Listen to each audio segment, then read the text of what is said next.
Hi, everyone. I know we're a couple minutes early, but we're letting others in so we can get started on time. So again, if you have questions, you can ask. There are two points in the presentation where you can ask questions, so just keep them safe for those. When either one of us, Aloisa or myself, are presenting, we'll be trying to do our best to answer Q&A. And again, we're a couple minutes ahead, but we'll be starting shortly.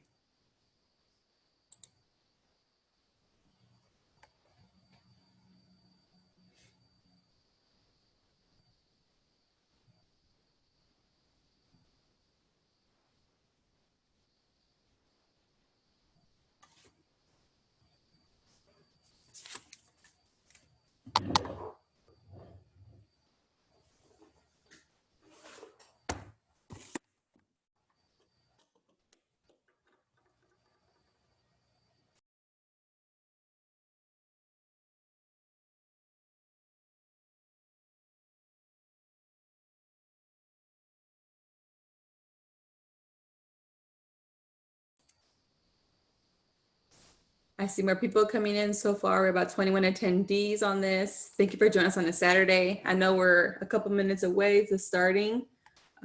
Just give us a few more minutes and we'll get started with everything.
Hi, good morning, everybody. Thank you for joining us.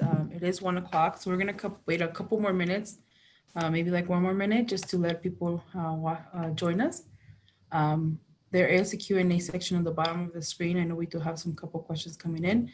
We'll be more than happy to answer them within the presentation, and also we'll do a new Q&A in the middle and also at the end of the presentation. So thank you for joining us.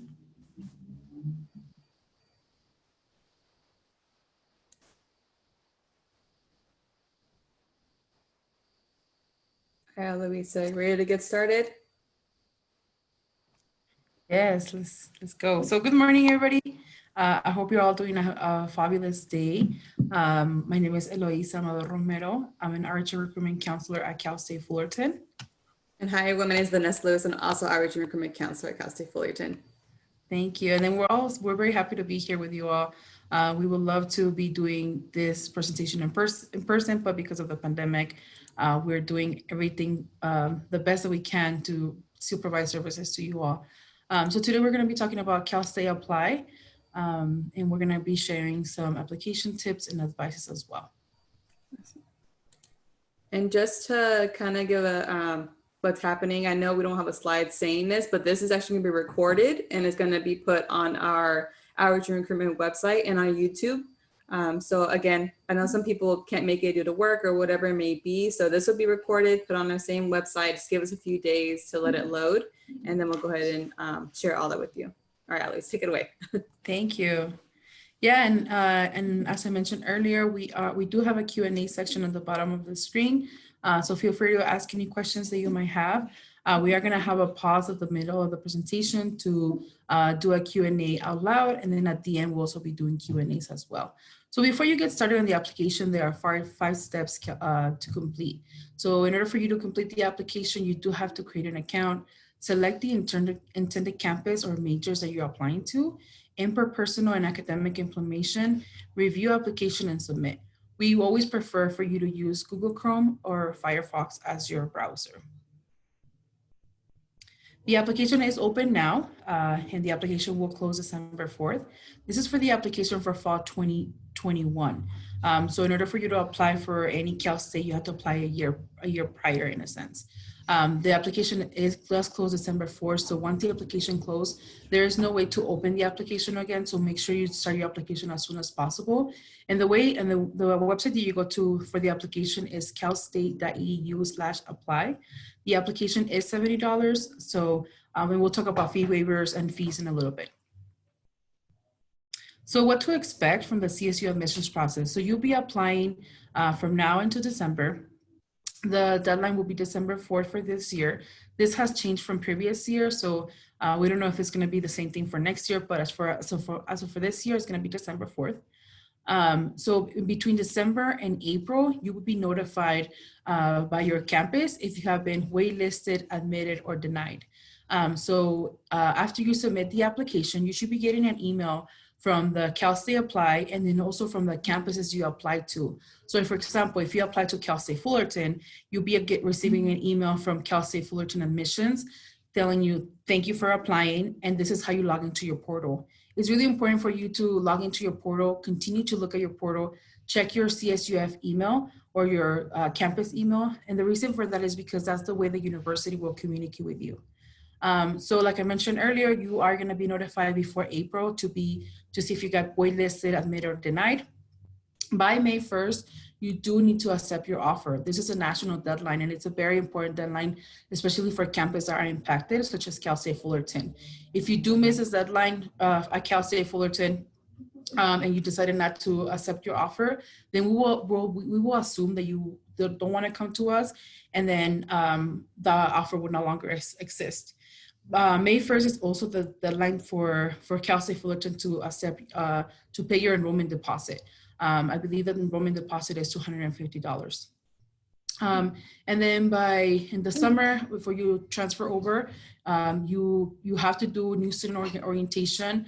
I know for transfer students are like, well, I have to do orientation again. Yes, because they're gonna be able to learn about the campus, and most importantly, you're gonna have an academic plan, so you get to receive the classes that you need and also graduate, right, from the university.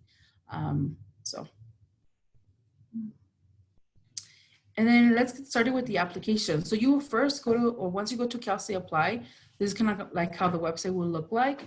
You're gonna select fall 2021 term.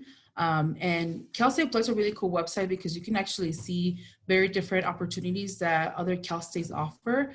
So you can see like things for freshmen, things for transfers, graduate students. So if you're not sure where to apply, you can do a search, right? And it will show you like all the Cal States that have business, all the Cal States that have engineering. So it's a really cool website. So once you click fall 2021, it will direct you to the create an account page. And this is how it will look like, right? So this is where you're gonna go and create an account, or you're gonna go to sign in to your account. The application, it is $70 per application. And the beautiful thing about Cal State Apply is that it's one application for all 23 different campuses. So you can apply to all 23 different campuses if you choose to, but the application is $70. So if you apply to 10 campuses, that'll be $700, right? So just be conscious of that. We recommend students to apply to 4 campuses, but it's completely up to you. And it depends, right? Like we live in the beautiful state of California, so you can go up north, you can go south, right? You can go to San Bernardino, like more desert. You can go to Humboldt, that is more foresty, right? You can go to Fullerton, that is like, you know, near the beach, near LA, near Disneyland. So it just depends up to you. And then if you do qualify for fee waivers, and we'll talk about fee waivers at the end, you can get 4 fee waivers for free. So, and then you're gonna click create an account, and it will send you to this page. It's really important for you to complete all the little things with the star, right, with the asterisk. So make sure you put your full name, your email, telephone number, username, secure questions. For your email, make sure you put your personal email or your email that you use the most. Avoid using your high school email because sometimes students, or your community college email, because sometimes students try to log in back out and they got like no more access. So you have to like go through extra steps for that. And then, so you have to answer all the required ask questions. So all the questions with the asterisk in order for you to continue with the application. So I know there are some questions that don't have an asterisk, and we encourage you to still answer them because the more information that you have to provide to the university, the better it will be for your admissions process. So as you can see here, you will see that save and continue, or you will not see that option if you have not completed everything. I know sometimes students are like, I can't save, I can't continue. And the reason is because you're probably missing to answer a question that has the asterisk next to it. All right, so once you have created the application, created the account, it will send you to this page. Okay, so this is kind of like the page it will look like. And then some students ask like, how do I go back to the extended profile? How do I go back to change my email or to change, to change some personal information that I have? The way that you go back, and it's really important for you to know this, is to go to extended profile. In extended profile, it will allow you to go and change anything that you want to change. For example, changing if you are a graduate student or a undergraduate, if you're a transfer student, if you're a freshman. And as you can see here in this slide, so for first-time freshmen, you'll be applying for first bachelor's degree, right? You'll be applying for a graduate high school senior or equivalent, right? It's really important for you to see the questions and see what applies to you. So for this student, it's asking the student if they're gonna take or they were enrolled in any credits at the community college. So if you took any credits at the community college, like if you took English or if you took a history or an art class, then you would put yes, right? This does not mean AP or dual enrollment or IB. And the reason for that is because there's another section in the application for IP. So if you did take like an art class at the community college, and then you put no, it would not allow you to open it would not allow you to share the community college transcript in the application. But if you put yes, and you actually did it, it's gonna ask you for community college credits or college credits. And if you don't have that, you're gonna be like, well, I can't save, I can't submit it. So then you can go to extended profile and make those changes. And then for transfer students, it's important for you to select the ones that apply to you. So you'll be selecting transferring a student, right? Transferring from a community college or getting an associate's degree. And it will ask you if you have 60 units or more, right? So majority of CSU only accept applications with 60 transferable units or more. So just be conscious of what the university is asking for and what the requirements are. I know for Cal State Fullerton, you do need to have 60 transferable units done by spring and the Golden 4. So just a little information about that. And then the way that you're gonna search the campus, like I said, you can apply to all 23 different campuses if you're interested. So for this, you're gonna select Fullerton, right? I hope Fullerton's one of your choices. And then you're gonna be able to select the major that you are applying to. So for example, this student is applying to anthropology, right? I know there are some students that have a concentration. So for example, business, it will show up as business only. It will not show the concentrations.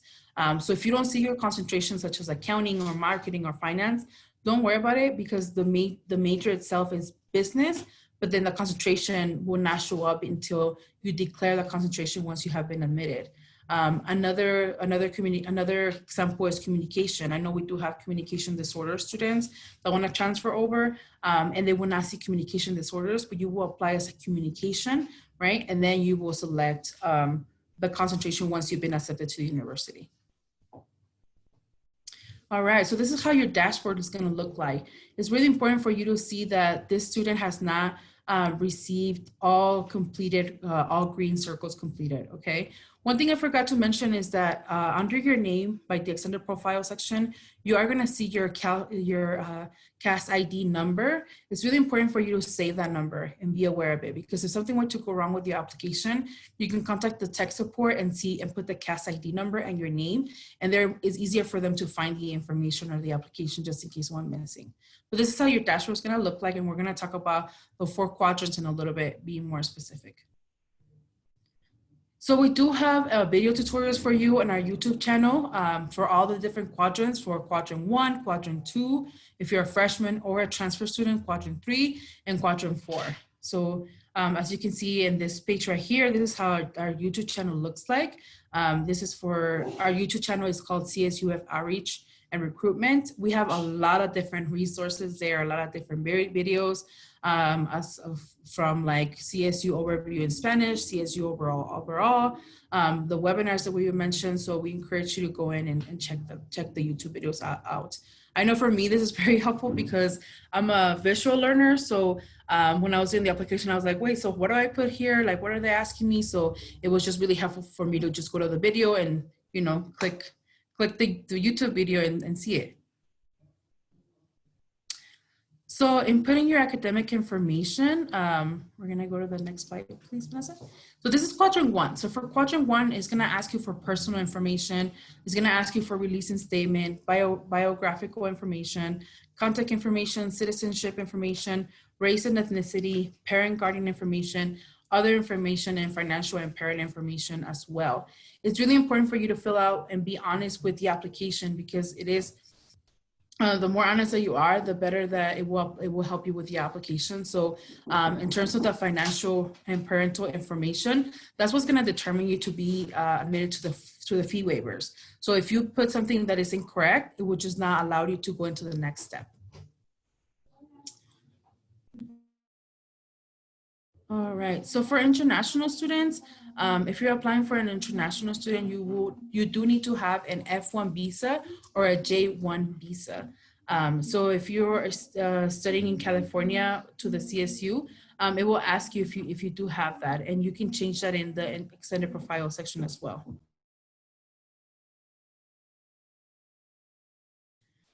All right, so if you do select if you are an international student, some of the things you're not gonna see in your application is the option for EOP, right? And all the EOP requirements, right? Also something as academic standing, then you would not be able to qualify for the California Promise, the California CalFresh, and also the military questions that are part of that. You also probably are not going to be able to see the statewide ID. The statewide ID is the ID that the high schools provide for you. So it's not your social security number. So just in case students do have that section, the statewide ID is the number that California high schools offer as in the transcript. All right, so for citizen and residence information, this is very important, especially for our undocumented students. So if you're a domestic student, it will ask you about your citizenship and also residency. For international students, it will also ask you for your country of citizen or where you're citizen from, and it will also ask you for your visa and then the date that your visa was issued. So we'll talk a little bit more about residency. Can you go to the next slide, please?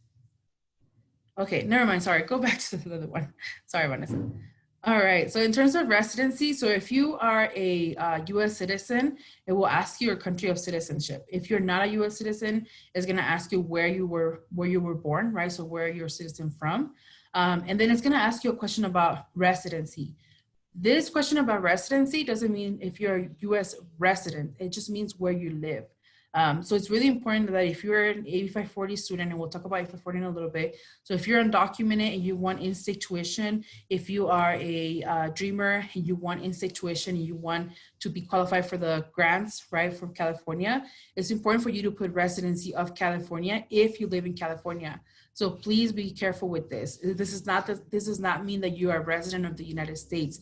It's just the resident of the state you are living home. So the state your permanent home is from.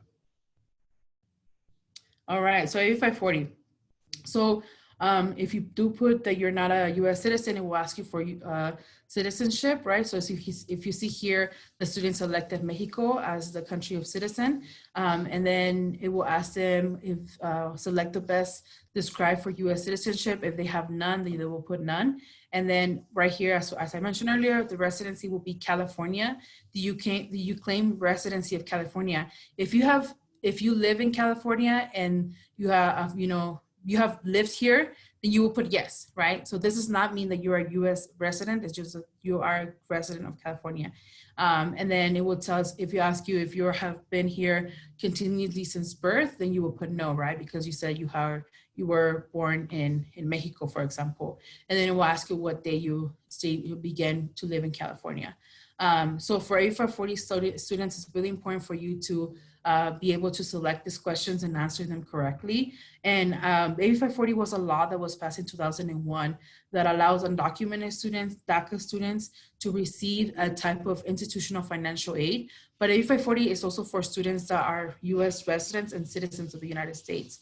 It's only for California students, and the requirements are to live in California, to go to school in California, and then also to attend a California public school. But for more information, check the AB 540 information. It is a bill, it's Assembly Bill 540. And I know a lot of campuses have an AB 540, a dream center or a dream person, like someone that can help you with the application itself.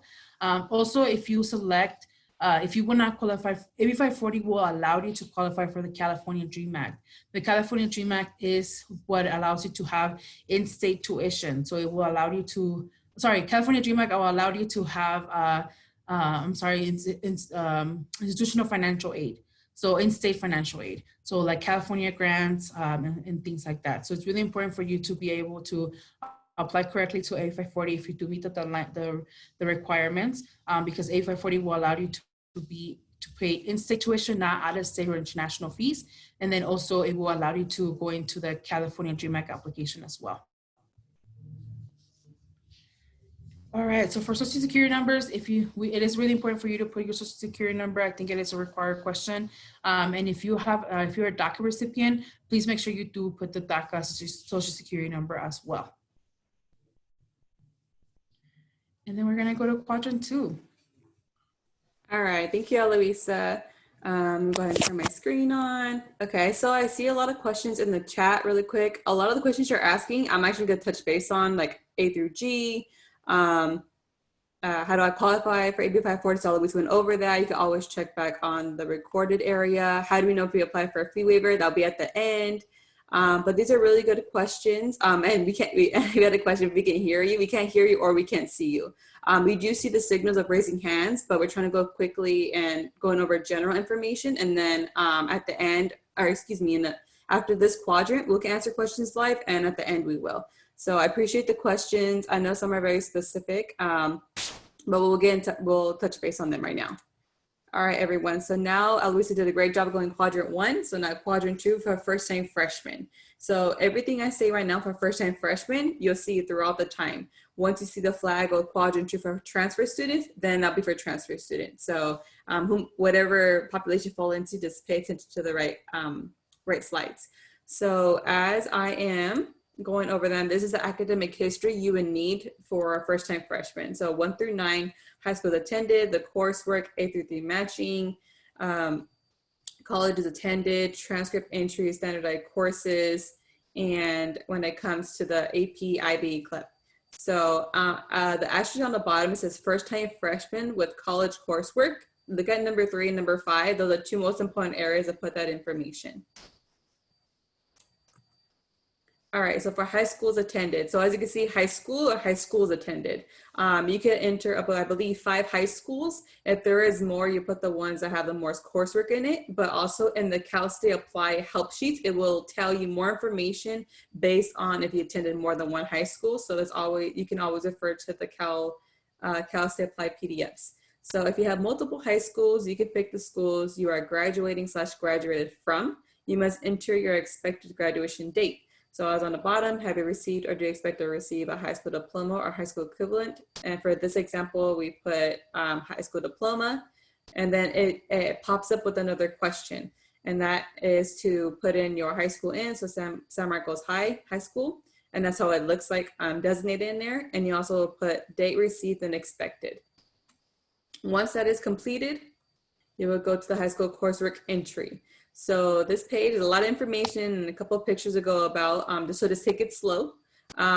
Whenever you go on another page in a quadrant, you will see more information on top of where you're going to enter information. So for example, in red, you see review the instructions below carefully. Failure to follow instructions will delay your admissions process or even admissions decision. So there's more into that section right there. Also report all courses that you use to satisfy A through G subject requirements. More information on the bottom, and they also have the applicant help center link, so you can always click on that to refer to it.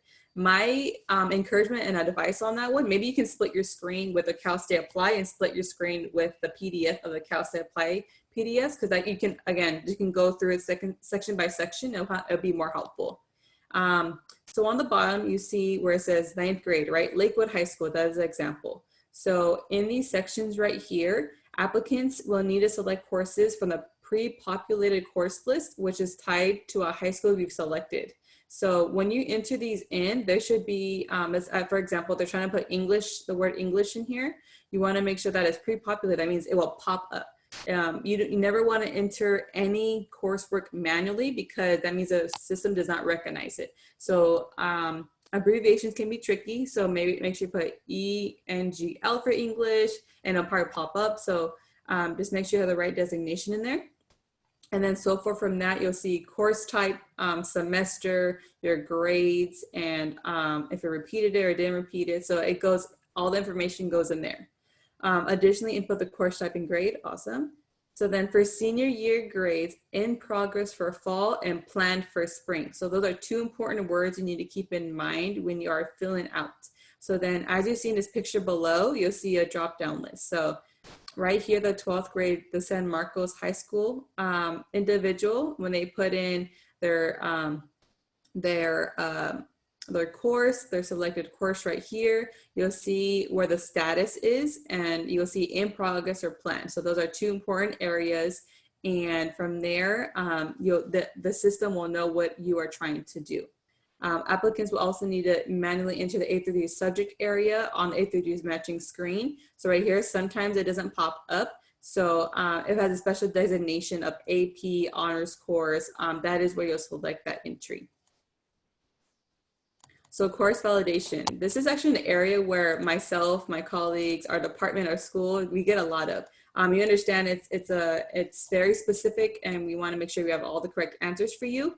So a brief overview of this section. You're welcome to take a screenshot, you're welcome to take a picture, but this is also going to be recorded, remember, with that. So for course validation, tips for inputting grades. Enter the valid grades entered with the consecutive row with the same course title and grade of pass for the first semester, and a grade no grade for the second semester.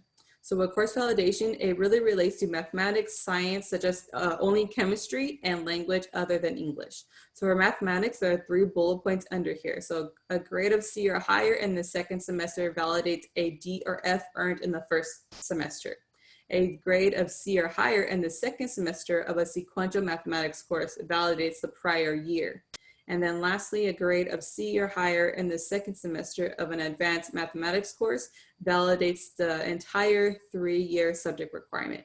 As on the bottom for chemistry, we see a grade of C or higher in the second semester validates a D or F earned in the first semester. And for language other than English, a grade of C or higher in the second semester validates a D or F in the first semester. And the last bullet point, a grade of C or higher in the second semester of a second year or higher of foreign language will validate the entire 2-year subject requirement. I know that there's a lot of information on one page, but with this information, it is in the Cal State Apply freshman help sheet, and it actually has all these bullet points and then even more specific bullet points underneath them. So we highly encourage you to go check those out. All right, next slide. So assistance with inputting coursework. Again, whenever you need more assistance or kind of validate your answers in your application, making sure everything is good, you always want to check the Applicant Help Center. So this right here, we got here by, you can put in Google Cal State Apply help guides, and they do pop up. You can go to calstateapply.edu, and then you can go to Applicant Help Center, and then you'll see Coursework. So they just updated it actually, maybe like 2 weeks ago. So they have the section where on the bottom says 2020 through 2021 cycle, and they have the sections here: freshman coursework, so freshmen, please use that one; transfer applicants, transfer coursework entry, transfer academic update guide, and transfer application guide, and also to do's and don'ts for transfer applications, international applicant, and graduate application.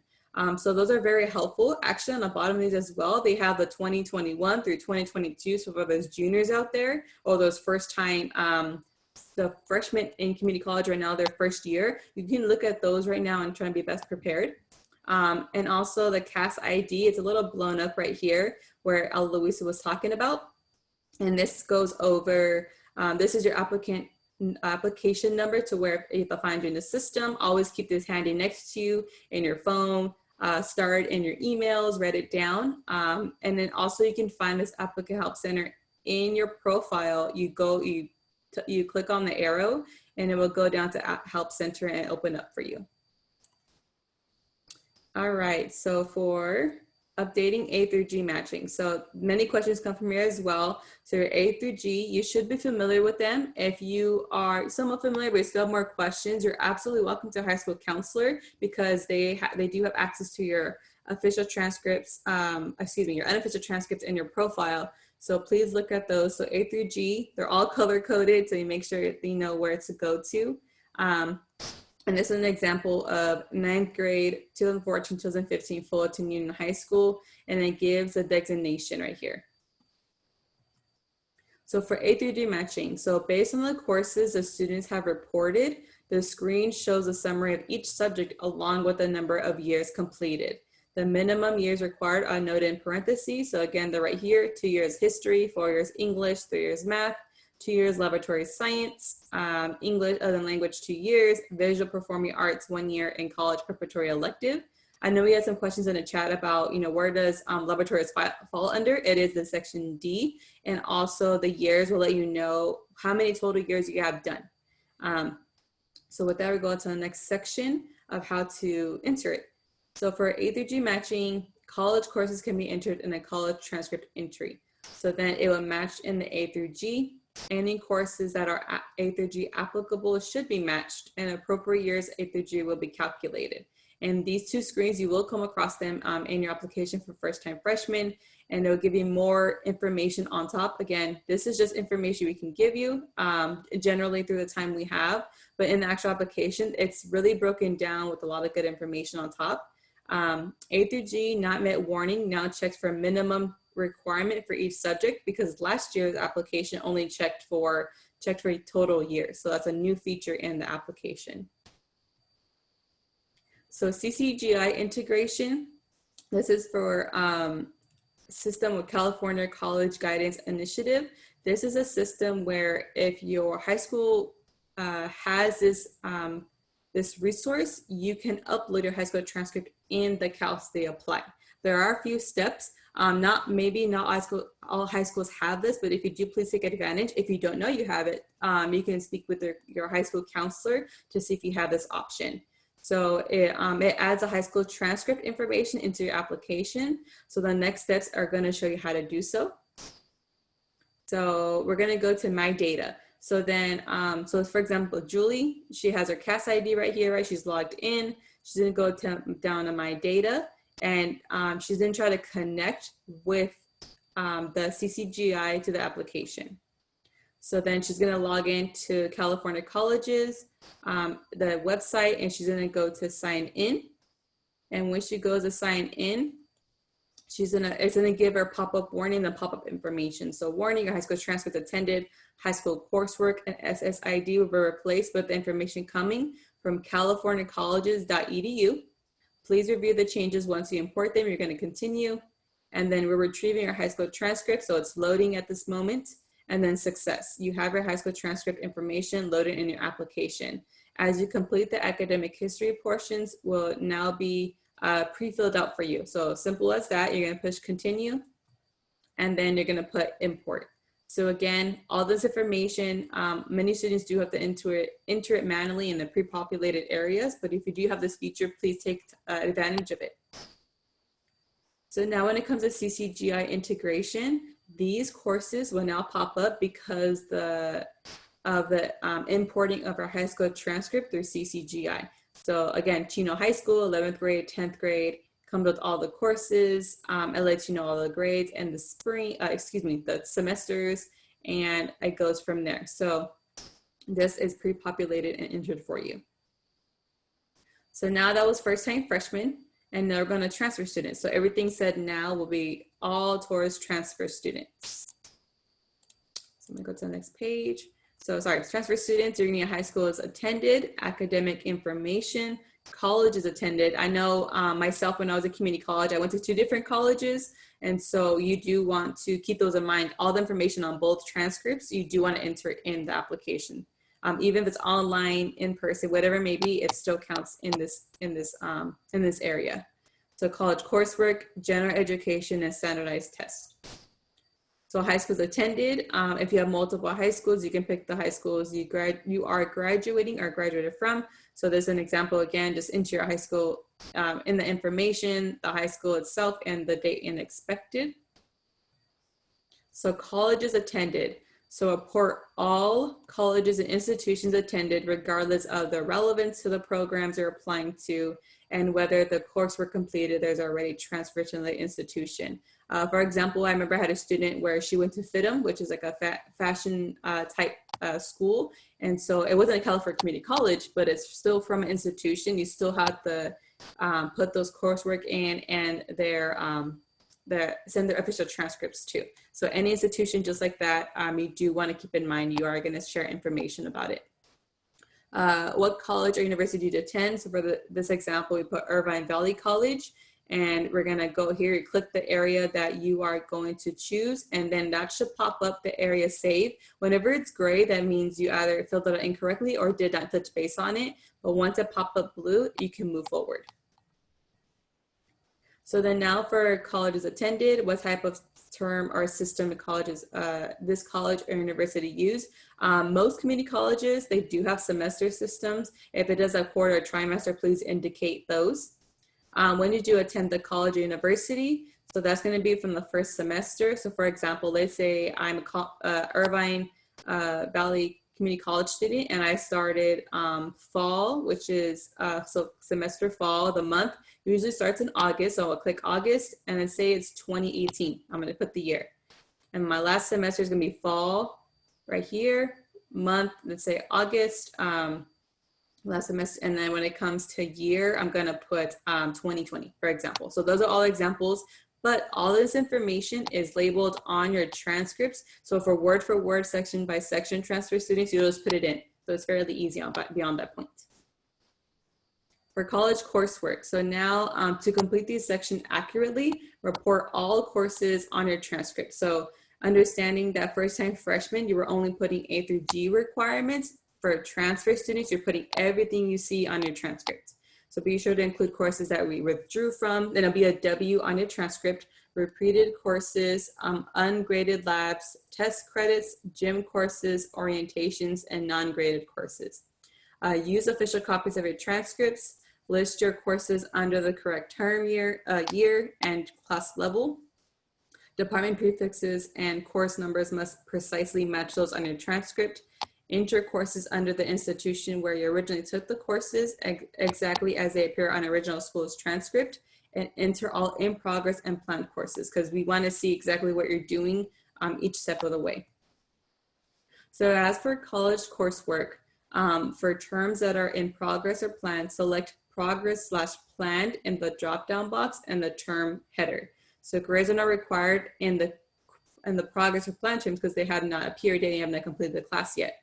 So these are for the transfer students, this is how it's going to look. So for term, year, academic status, and completion.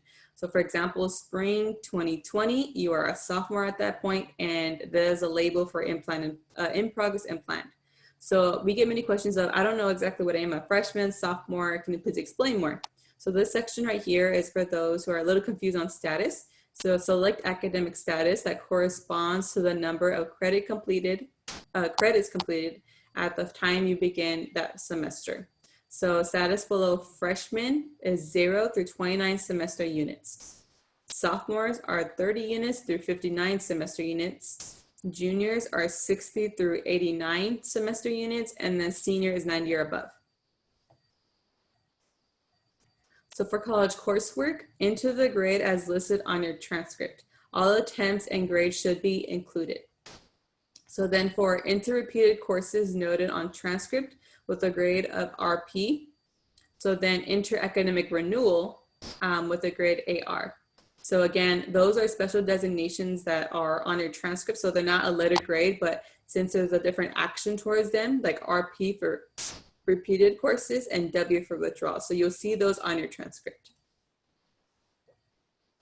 All right, so I know a lot of information. Thank you for staying with me. We're almost there, transfer students. So transferable, so that's a big designation on the application. So check all the courses that are transferable. There's a section right on the side you will see after all the other information is entered. So the transferable flag is checked off automatically for all the courses that were selected from the course drop-down list at the time of entry. So courses entered manually will need to have the checkbox if courses are transferable. So you see this one is not transferable right here. If you are confused or you're like, no, I think it might be transferable, you can always check the catalog at your institution, assist.org, or even ask your community college counselor will be helpful as well. In the example below, you see the course is not checked off because it's not transferable. So that's how the system recognizes it for not being transferable.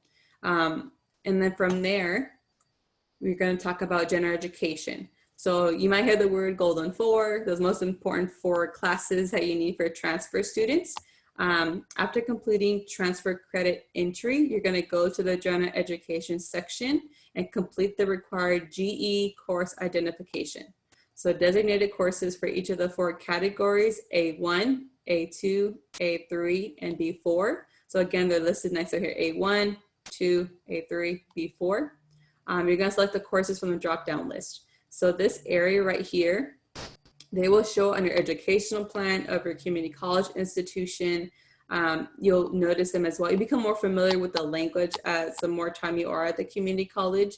If you have any questions, you're welcome to ask us, but always please ask your community college counselor. Check the catalog, check your educational plan, so like your community college portals, and you can see information that is helpful here for all those.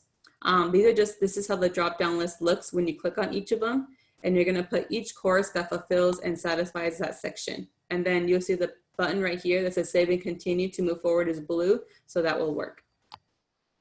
Again, a lot of information in one area for transfer students, but when you go to, say, Christy Johnson, this is her CAS ID. When you click on the drop-down list, she has the help center. So transfer students look at transfer coursework entry, transfer academic update guide, and transfer application guide.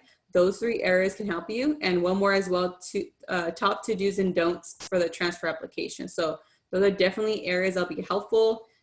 Take time again, split your screen from the Cal State Apply and split your screen maybe on a PDF so you can go through it smoothly.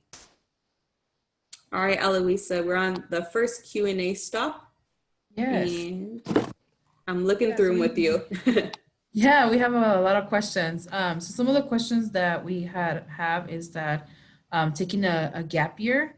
So students can take a gap year. It just depends what they're gonna do. So you can either take a gap, you can apply to the university, be admitted, and if you do decide to take a gap year, you do need to contact the admissions and records at the university and ask them and let them know if you can take a gap year. They're allowing students to take a gap year. So that's your first choice.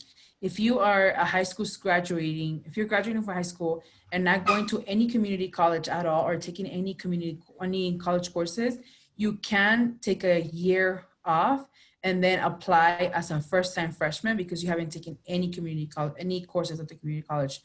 Once you took one class, one unit at the community college, you are considered a transfer student. So at that point, you will have to do a transfer route. Yeah. Okay? And just to clarify, Eloisa, when you said that, it was if I'm a post, let's say I graduated, I'm graduating this year from high school, I don't take anything, I can apply as a first-time freshman, but one post high school, if I take a community college class, then I'm a transfer student, right? Correct. Yes. Okay. Correct. So I'll make sure, because I know sometimes that when they take college classes in high school, it's not saying they're transfer student. That's what I was saying. Yeah. Yeah. So once you graduated and you take a class at the community college, and you consider a transfer student in a sense. But if you graduated and you decided to take a year off, you can still apply as a first-time freshman. You just can't take any classes once you have graduated from high school. But if you do get accepted and decided to take a leap year, it's up to the admissions and records to still accept or still consider you for the following year, depending on the admissions and records office. Another question we got was, will you guys consider senior grades when accepting students? We have been getting a lot of questions about plan in progress. So for high school seniors, if you are taking a class right now in the fall semester for your senior year, you are going to put in progress because you are taking that class. If for our students are in spring semester, so for spring semester, you can put plan because you're planning to take the class. With that, I'm going to clarify about government and econ. So for example, for your senior year, you are going to take government your first semester, and econ your second semester, right, in spring, or reverse, right? So if you took econ your first semester, you're going to put econ in progress, right? So econ in progress for fall. And then for spring, you're going to put no, there's a term for it. It says, is it no grade? No, not apply, I think it says. In the section. So once you drop down in the drop down level, it will ask you or not plan. I'm sorry, not plan. So that means that you took the class, you're taking the class right now, but you're not planning to take it in the future, right? And then the same thing for economics. So if you're taking the class in the spring, you're gonna put plan, but if you're not taking it for the fall, you're gonna put not plan. Okay. Thank you for the clarification. Yeah, I know we have it's more. not planned, but if not, just go into the drop up bottom. There's one that says like not applicable or not planned, something like that you're not taking it at all. Yeah, and also they do the same explanation as Eloisa in the videos on our YouTube channel that goes more in detail about that. I know we have more questions, but we'll move forward and we'll look at them at the end. We may go over 12 p.m. So if you cannot stay the whole time, no big deal. We will be recorded. Probably go over 15 minutes. So just to let you know. Yes. All right. So for quadrant three, it's about EOP. So EOP is for first generation low income students. And then the supporting information you need for EOP is the application program application itself. You do need parent and guardian information, as well as biological information and EOP recommendations. You do need 2 EOP recommendations. And the beautiful thing about EOP is that you can actually submit your application and go back to do some EOP edits. So this is the EOP overview. It provided access to higher education for underrepresented students. It does give you a $100 grant depending on the university you're applying to. And it does offer this for students that have an estimated family contribution of $1,200 or lower. EOP application, you have to submit it by January 15. I know the application, we prefer the application to be done before December 4th. That's the whole application deadline. But if you do need more time, you do have to January 15. You do need 2 letters of recommendation. And the way that you're gonna do the 2 letters of recommendation is you're gonna put the 2 people that you want to write the letters to, and you will actually be letting them know to write the letters. And the system will send them an email saying, please write, you have been selected to write the letter of recommendation to Vanessa Lewis. Please write this letter of recommendation. In that email, you will input the letter of recommendation, and the letter of recommendation person has until January 13 to fill it out. To ensure you're giving, so make sure you give your recommender plenty of notice. And then also helpful tips, parents should be around for the students who are applying to answer some financial questions We encourage you to do the FAFSA and also the California DREAM Act if you qualified. I know EOP sometimes does take AB 540 undocumented students as well, so just be aware of that from my understanding, because they have the AB 540 law. And then also make sure you answer the EOP question. So from Cal State Fullerton, this is one of the areas that you do need to write like an essay. And it's just like answering questions that they have for you, such as like your background, who you are, what have you done, and just like answering questions about your family as well.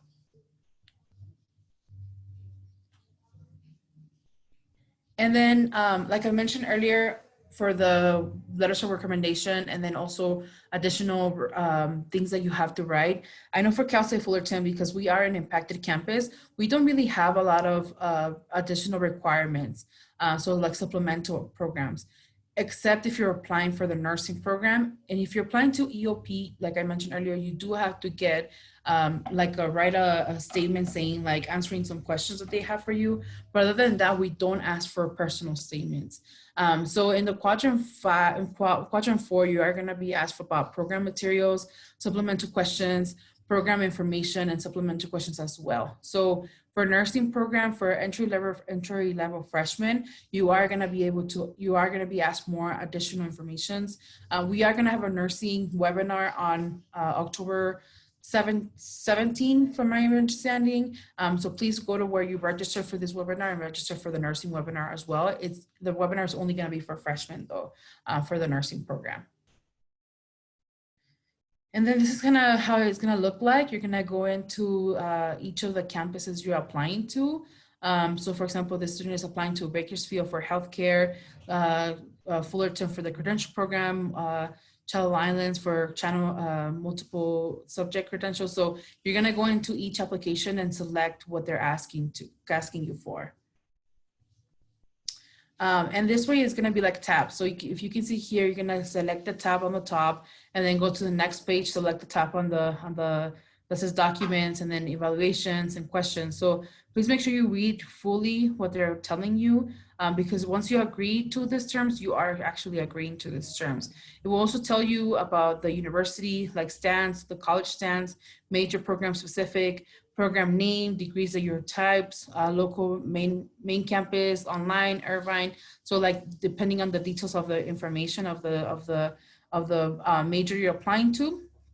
Also the deadline, and if the format will be delivered in face-to-face, hybrid, or online. I know right now because of the pandemic, we are doing online services, but if the class says face-to-face, that means that we're gonna be face-to-face, but because of the pandemic, we might be virtually. But hopefully once you transfer over or once you have applied for fall 2021, we are on campus now. All right, so it's really important for you to download your application. It's good to have backups of what you're submitting. So for example, the student is applying to San Diego State. They have downloaded their application for PDF. Just in case anything went missing or something that you put in the application is wrong, or you got denied, you can able to go back and see what you submitted in the application and have this as a resource for you. All right, and then one of the last sections of it will be reviewing the application before you submit. Please read the following and acknowledge the following. And once you have done that, you will, please really read really fully, and then just click on that and it will allow you to continue to the payment.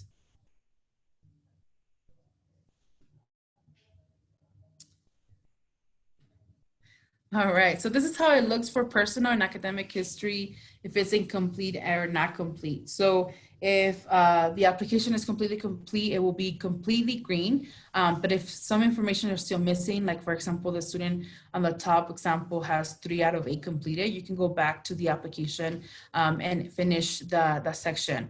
It's really important for you to finish that section. So for example, the student finished up to section 3, save, and you can log off and come back to the application as many times as you want before December 4. So please make sure you save completely and log off so you can come back. So once the application is completed and all 4 quadrants are completely green, you should be able to submit the application. So here, the student, once the application is completely green, it will say the line that the green line will completely go to the left, to the right, I'm sorry. You will click submit. If you have multiple applications, you will just click submit all. And like I mentioned earlier, the fee is $70. If you do qualify for the fee waiver, it will allow you to go into see if you're eligible for it or not. If you are eligible for the fee waiver, it will allow you to do 4 applications for free. We have no control of who is eligible for the fee waiver. That's something that the chancellor's office determines by what you submit and the financial parent information if you're a dependent student or independent. So you can go into that little red box and check if you do have your fee waiver status. If you do have a fee waiver, you will have 4 for free. If not, you can go in to see why you were not eligible for the fee waiver and get more information from there. And then we do have additional resources and assistance. I know throughout the whole application, you can go for the help desk. Last year, the system crashed when I was doing a presentation. We were actually doing like a live section of the presentation. The system crashed. I called IT. They were super quick on it. Another time, a student logged out and they forgot their password. They couldn't like log in back again. They were super helpful. So you have a lot of different resources. You do have all the contacts of the campuses in one website. So please take advantage of it. Also last year, another student wanted to apply. She wasn't not sure where to apply. And she's like, I'm just gonna apply to all 23 different campuses. I was like, okay, well, you know, it's completely fine. It's completely up to you. But we narrowed it down because of the website, right? We were like, okay, so you want to be in a big school, a small school, you want to be up north, you want to be Southern California, you want to do this major, not this major. So this is a really good tool. So if you're still not undecided, you're not sure which school is for you, please take advantage of the resources as well. And then technical issues or counselor assistance, please reach out to the help desk. Cal States don't really have a say on the application because it's all through the chancellor's office. So please go into that help desk and see if what applies to you, right? There's like different coursework entries, transfer entries. I know we had a question about like Spanish and validation. You can go in here and see validation for classes and many, many different resources. So please use those resources in the fingertips, you know? All right, Aloisa, thank you so much for the overview. I know we're coming to an end. We have a few more slides, but we're done with the academics. We're done with the quadrants. And just to kind of add to what you said, Aloisa, you said that, a student wanted to apply to all 23 colleges. You said you can, you definitely can. But it's remember that, keep in mind that where you live, there is a CSU that serves a local area and their service area. So maybe there's more attached to that. Like Cal State Fullerton serves our local area and service area students. So then the GPA may be lower for them, but you never know. Wherever you're located, look into the school that's closest to you and see what is more beneficial to you. But again, always look at the Cal State website to see what you're exactly looking for. Like Aloisa was stating before, big cities, small cities, whatever it may be. All right, everybody. So we're coming to an end. So I get a lot of questions actually, should I apply the first day it opens, October 1st? If you're available, go for it.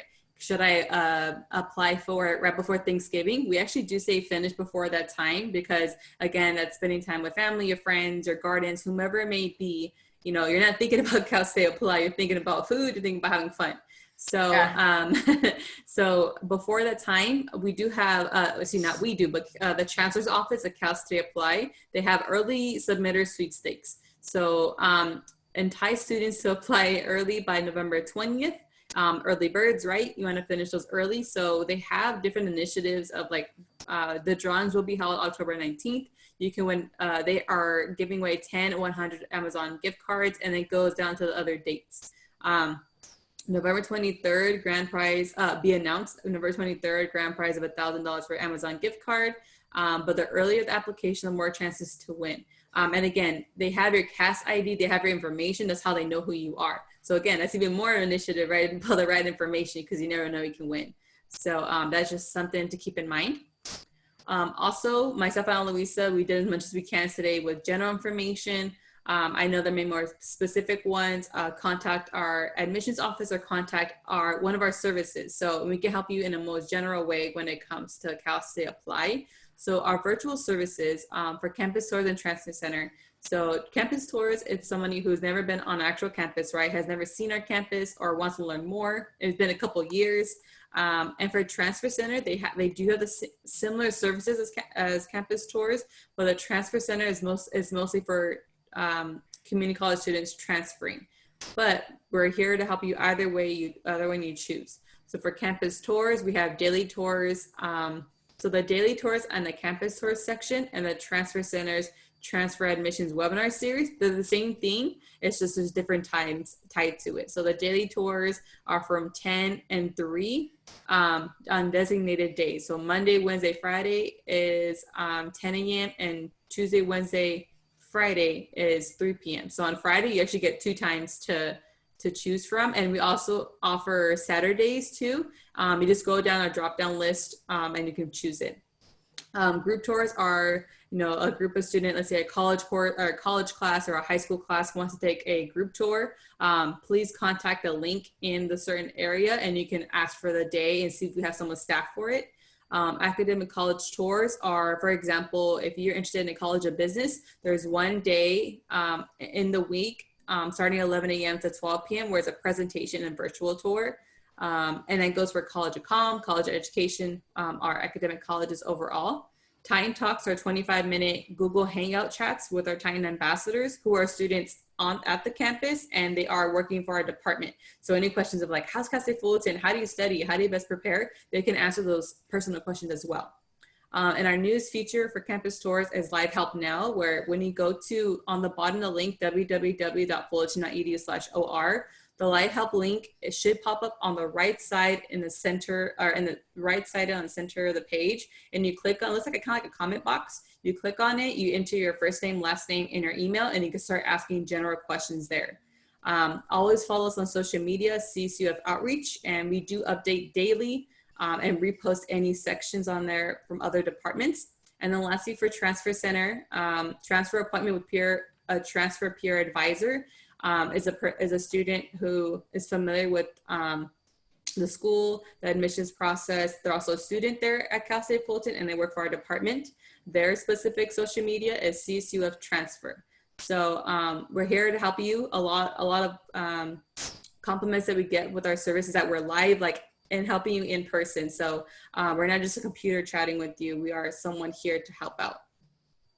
And coming to an end, it is a QR code. If you feel comfortable, take out your phone, take a picture, open your camera and take a picture. You can star this on your website or your browser in your phone, and then you can save it, and it opens up to our fall webinar page. And so a fall webinar page includes all these. I know Luisa was saying about the nursing. That is October 15th at 3:30, and that's from the School of Nursing individuals running that. We also have a Spanish version of the CSU admissions, Spanish and English for our FAFSA and Cal Dream Act. Cal State Apply is important, but financial application is important too. And then from there, we have last minute Cal State Apply questions and Q&A sessions. One thing I do want to say about nursing, although this is meant for first-time freshmen, for the School of Nursing, when you go to their website, nursing.fullerton.edu, when you click on programs and you want to speak to a prospective advisor, they have information sessions for students who are at the transfer level. So they go over all the information with you.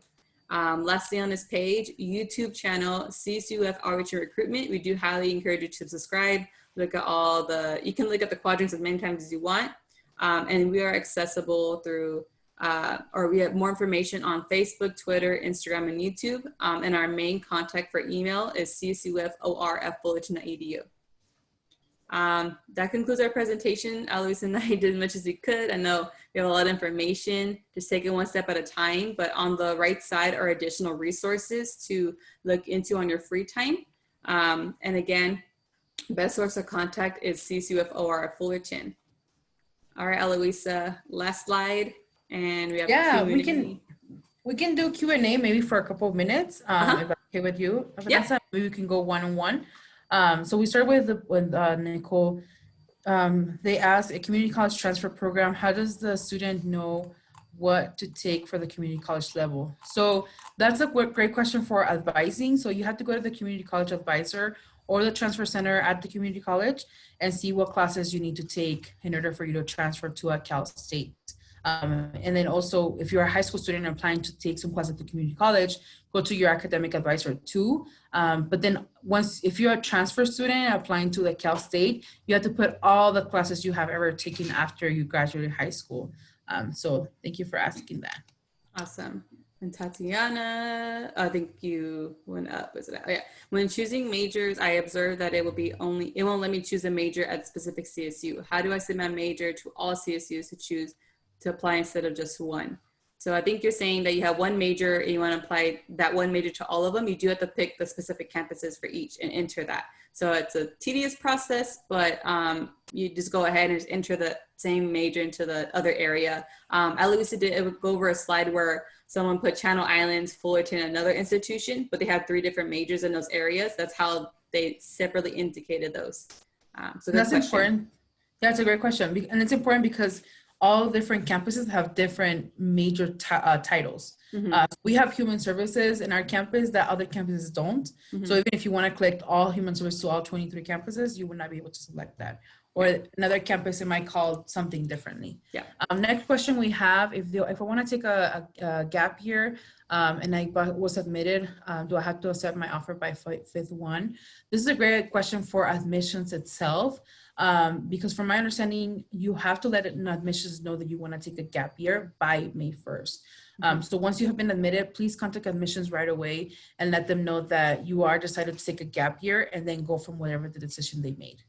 Awesome. Thank you. So the next one is, how do we know if we qualify for a free waiver? So once you're done with all the academics, all the quadrants, everything, at the end, it would say submit application, right? But before doing that, you should see a fee click here to see eligible for fee waiver. You're going to click on that section, and then it should tell you if you meet the criteria. If you do get all 4 fee waivers.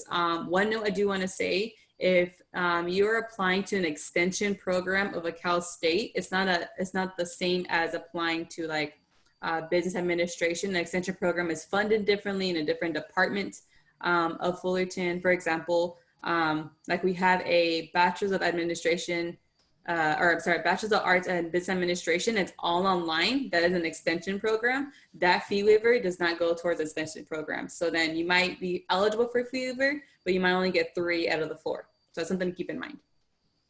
Correct. Yes, great. The other question we have is, can I go back and save and go back to the applications minutes later? Yes, you can save and go back to the application. Just make sure you go back before December 4th. Yeah. Have you taken and earned college credits through a community college university? If I've taken AP classes such as psychology and literature, do I choose yes?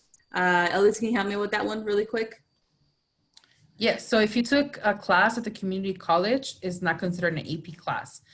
So it's very different, right? The AP class, you're getting AP credit once you have passed the AP exam. So in the extended profile, if you did take a class at the community college and got college credit, you will put in the extended profile that you did attend, that you did got college credit from a community college course.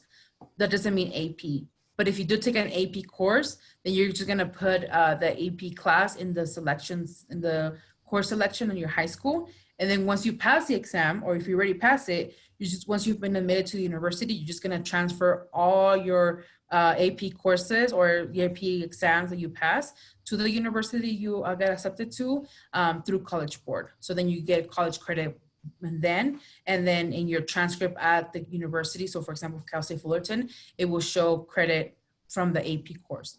So awesome. Thank you, Louisa. I know I had it in my head, but I know you explained it much better than I did. The next one we have, our school did not complete the CAS testing in the spring due to COVID.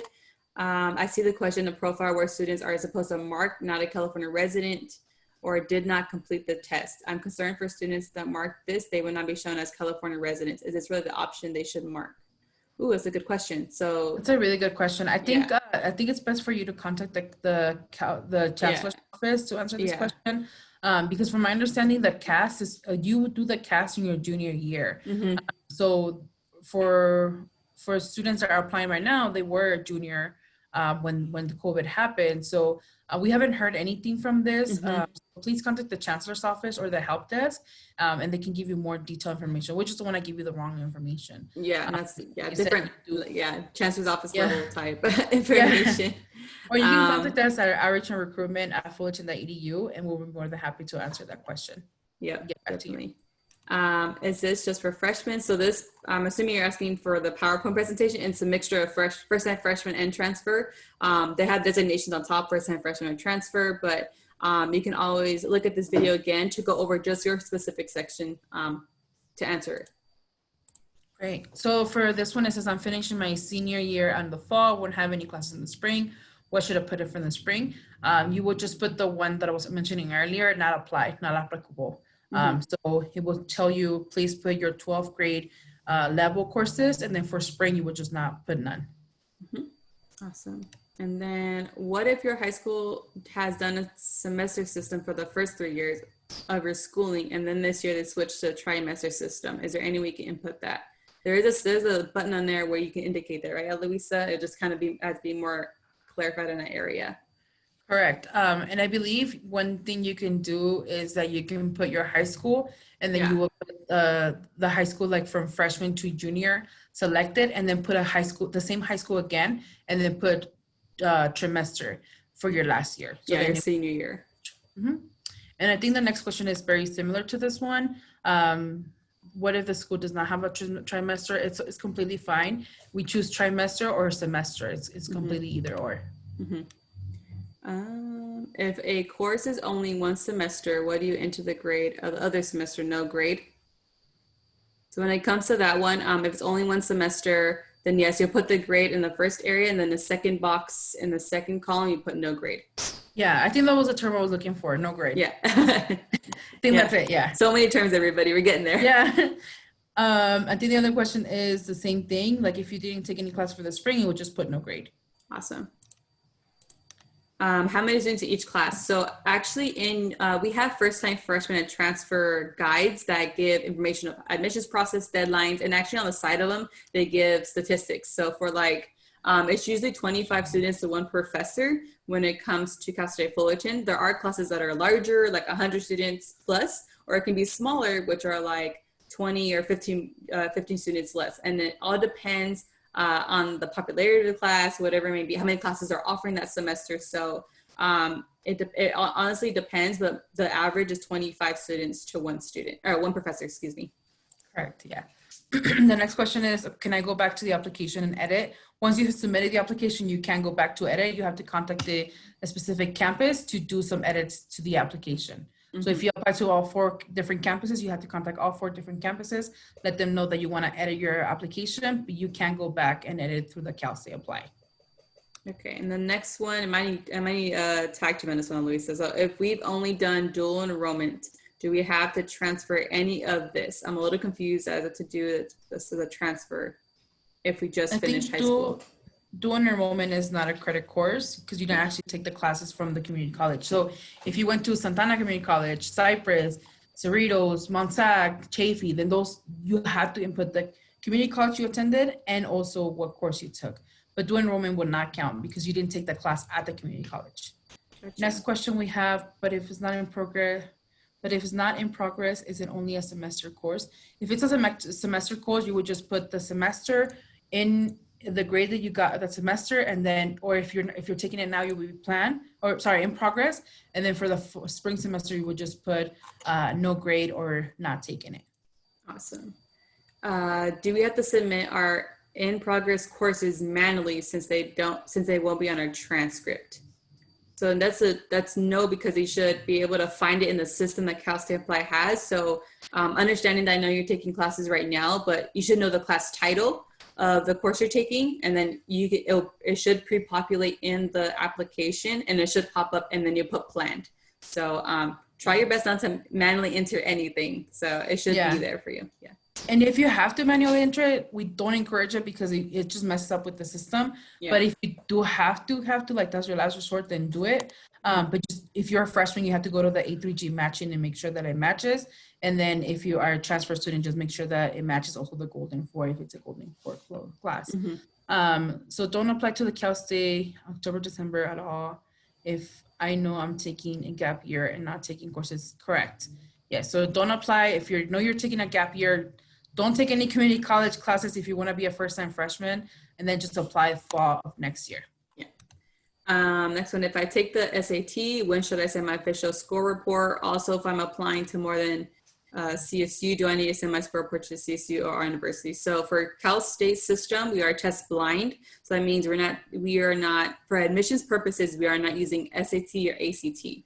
If you do want to input the information, you're welcome to, but it will probably only be used for placement testing and meaning like how you replace in English or in math, but it's not used for admissions process at all.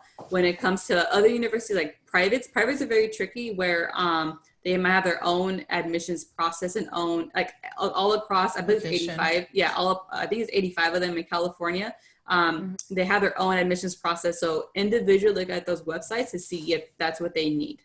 So but as for Cal State Fullerton, you don't need them. If you do input it, then it's just for placement purposes. Yeah, and you would just put it in the application itself, and then you can just transfer them over through College Board. Next question is no grade the same as no NAT plan? Because I don't see the option of NAT plan. Yes, it's no grade. Okay. That was us. That was us. And then, is there an EOP workshop? No, unfortunately, we did not have an EOP workshop. That's a great idea to consider for next webinar sections. You can just contact EOP and they will be more than happy to answer. If you put fullerton.edu/EOP, they have their own website, deadlines, contact, anything you need, they're there for you.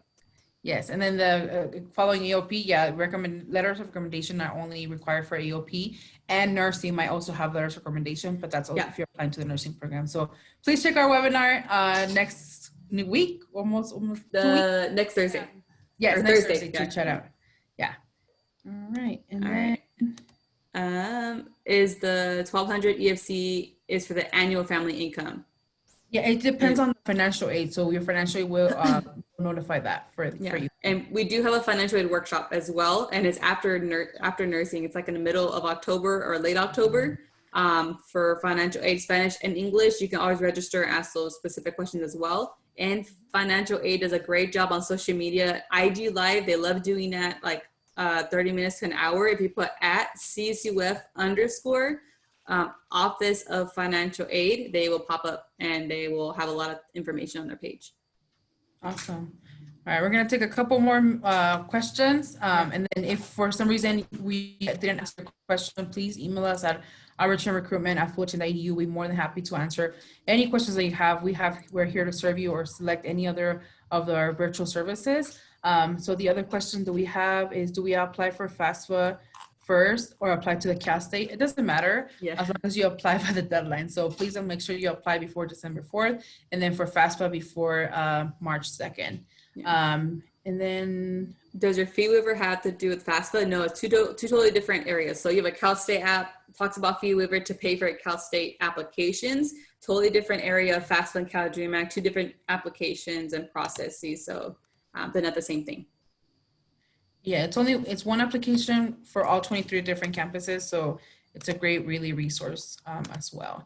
And then we don't have like Vanessa said earlier, we are test blind for the CSU this year, so you're not required to do anything. And then in terms of tours, we do have virtual tours happening right now. Yeah, and then I know so contact us or see Cal State Fullerton Campus Tours, Cal State Fullerton Transfer Center. All the virtual services are there for you. I saw one that says, can you put up the emails again? It's right here. All the information that you need when it comes to that. And then I'll also, you can take a screenshot or anything you want. I'm also going to change it to the slide of this one right here. So the QR code can help you as well to register for the nursing and the FAFSA and all that. Maybe a couple more, Luisa. I feel like every time we scroll down, it's just a lot more. Someone shouted out to you too. They said, hi, Luisa. Oh, thank you. So we have people who are familiar. Hi, some of the questions that we have is that there's a person that because of COVID that lost their job. So their financial has changed. We encourage you to go to the financial aid website. I mean, financial aid webinar. This will be a great question for them. They will be more than happy to answer that question because they are more informed about funding and how the pandemic has affected, all of us. And then also for the CalSTay Apply, I know for the personal information for the waivers, you can contact the chancellor's office for this, and they were more than happy to help you with that because I know it is based on the 2019 income, and I know because of the pandemic that income has changed. So contact the chancellor's office and see if there's any other additional support that they can provide for you. Mm-hmm. I think we're good, Luisa. Not a lot of the questions still listed were already said before.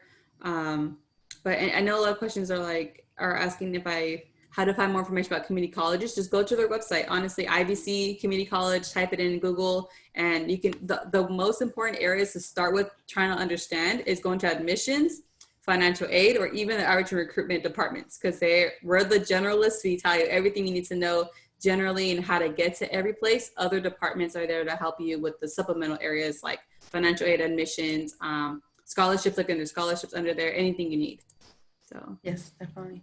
Well, it's been such a pleasure to have this beautiful Saturday morning with you all. Please be safe, and if you have any questions, definitely reach out to us. We're here to help you, and thank you so much, Vanessa, for doing a great presentation. You as well, Luisa. Everyone have a good Saturday. Have a great day. Bye. Bye.